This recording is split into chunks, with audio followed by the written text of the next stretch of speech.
Marine land. Getting served plastic straws at Tim Hortons by a guy who looks like me. Affordable rent. Going a full day in Toronto or Vancouver without seeing a needle. Does this sound like the Canada you remember? The Canada you want? The Canada you miss? New age conservatism is built on this idea of a glorified past. And Canada just 10 years ago looked like a much better country than it does now. But the truth is, Pierre Pollieverre isn't going to save you. He's not going to make your studio apartment any more affordable. He's not making your groceries cheaper. He's not giving you more jobs. And he's not going to get the Raptors to win another ring. Now before we begin, let me be very clear that I don't like this guy. I definitely don't like this guy. And even this guy is a bit of an ass. But Pierre has big promises and catchy taglines that he's not going to follow through with. And if you're watching this video, he might even make your life worse. Trickle-down economics is a policy first made popular by Ronald Reagan. In fact, Ronald Reagan is in hell right now, waiting for heaven to trickle down on him. Now, politicians that support trickle-down economics won't say it outright. They'll tell you that, oh, corporations will invest in more jobs and give you a small slice of the pie out of the goodness of their heart if we just lower their taxes. Well, here's a graph of corporate tax rates, and here's a graph of the wealth inequality. Do you notice a trend? The growing wealth gap between the rich and the poor has gotten bigger, and it's going to continue to get bigger if we keep giving tax cuts to the rich. The rich own assets, they own houses, they own stocks. When they have more money and they pay less taxes, they buy more assets like houses and stocks because they're not worried about living their day to day. And what they do is they get the government to limit housing, they get the government to print more money, which makes their assets rise up in value. And while this is happening, the average person's wage is staying stagnant, which means that they're getting the same amount of money, but everything else costs way more. And Pierre's big plan to save Canada is just cut corporate tax rates. And Pierre's a big grumpy guy about the deficit, yet he wants to lower taxes. And look, I'm an entrepreneur, okay? I hate paying taxes. But taxes isn't some punishment. It's the price you pay to live in a society with services. But 1% of Canadians own 25% of the wealth. That is insane. That's like the fat kid taking 6 chocolate milks during snack time and telling you it's the school's fault for not making more milk.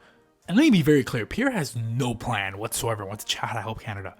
He just released his tax plan a couple days ago, which included revenue from tariffs, as if that's going to be a stable source of income. Now, again, I don't like Mark Carney, but his plan is showing that in 5 years we're going to have a surplus. All Pierre's tax cuts are going to do is make his corporate buddies and his rich friends more money while making your services worse or even get shut down completely. Now, recently, a lot of people have been kind of comparing Pierre to Trump, and there's a couple of similarities. They both blame every single issue on the previous Liberal government. They've both never had a single job. Yes, Pierre has never in his entire life had a job. He's been a politician his whole life. Calling other people stupid nicknames, acting like they were a godsend when their party was last in power, strawmanning their argument as common sense, and they both have hot wives. I'm an immigrant myself, and there's too many fucking immigrants in this country. In fact, the prime minister that caused all this immigration even agrees with me. But choosing to let half of India into Canada was not caused by liberals having white guilt or being too nice. No, cheap foreign labor is a corporation's wet dream. Being able to hire someone that can pay less, pay under the table, will work more hours, and they can subdue worse living standards is something corporations love. Now, do you believe that Pierre Pollieverre, the guy who's all about supporting businesses and putting businesses first, do you think he's going to change any of that? Just like Donald Trump, whose whole campaign was anti-immigration, and now he's not deporting anybody and he's in full support of H-1B visas, Pierre's going to be the exact same way. He'll tell you that Justin Trudeau messed up with all this immigration, but he's not going to make it any better.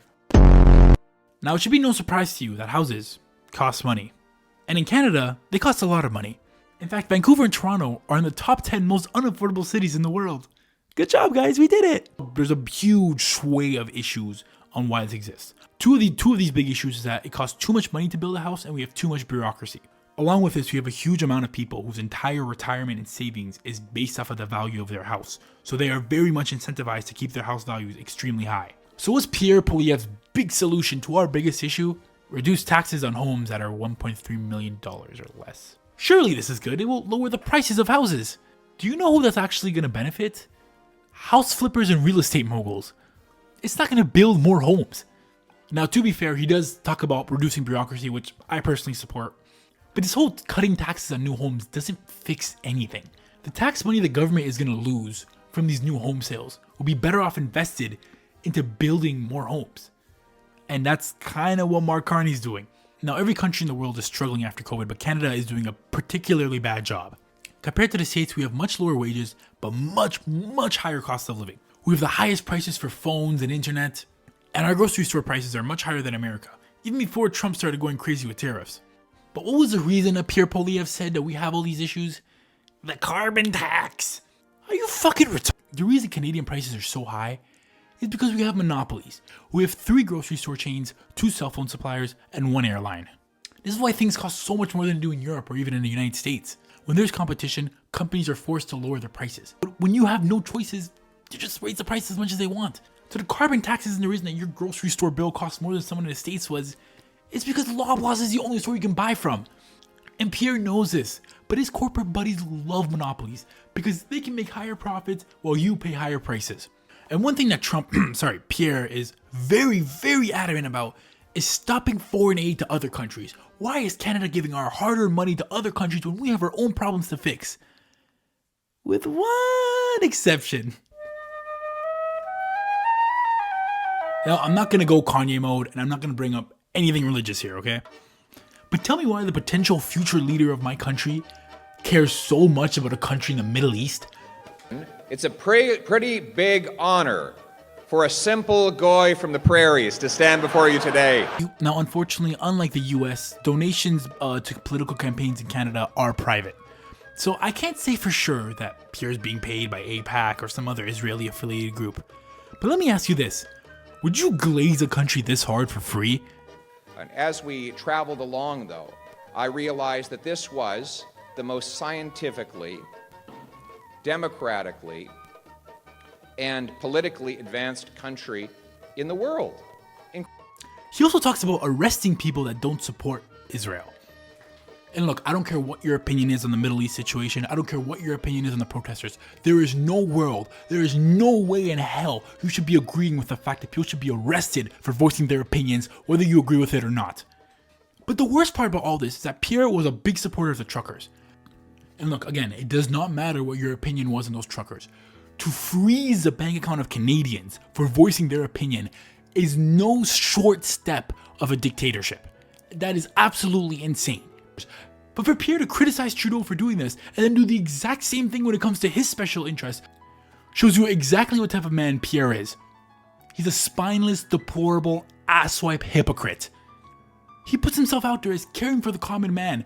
He's not a common man himself. He got his pension in his 30s. He's never held a single job. He goes out and tells you that he cares about Canadian rights, unless it goes against his special interests. He cares about cutting taxes, if it's for the rich and wealthy.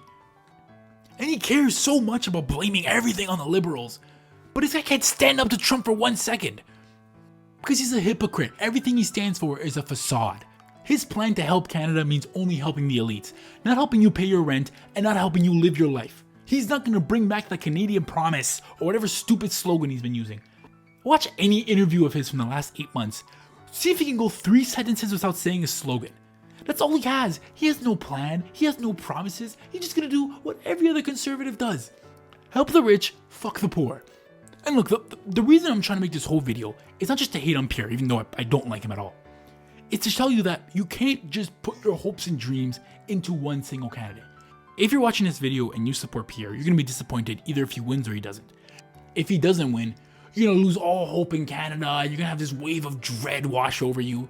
And if he does win, you're going to be cheering and clapping for joy. And in a couple years, you'll be like how all the Republicans in America are acting right now. Disappointed. Realizing that this politician is a lying piece of crap, just like the ones on the other side. And look, if you want change in Canada, I understand. I want change too. I'm not happy. When I go outside and I see what Canada's become, I am super disappointed. I'm trying to hate my own country. But if you want to change, you have to do change yourself. And it starts with small steps. Go to a town hall meeting about housing. Who's going to be there? It's a bunch of boomers who own houses that they bought in the 70s for the price of a pack of gum.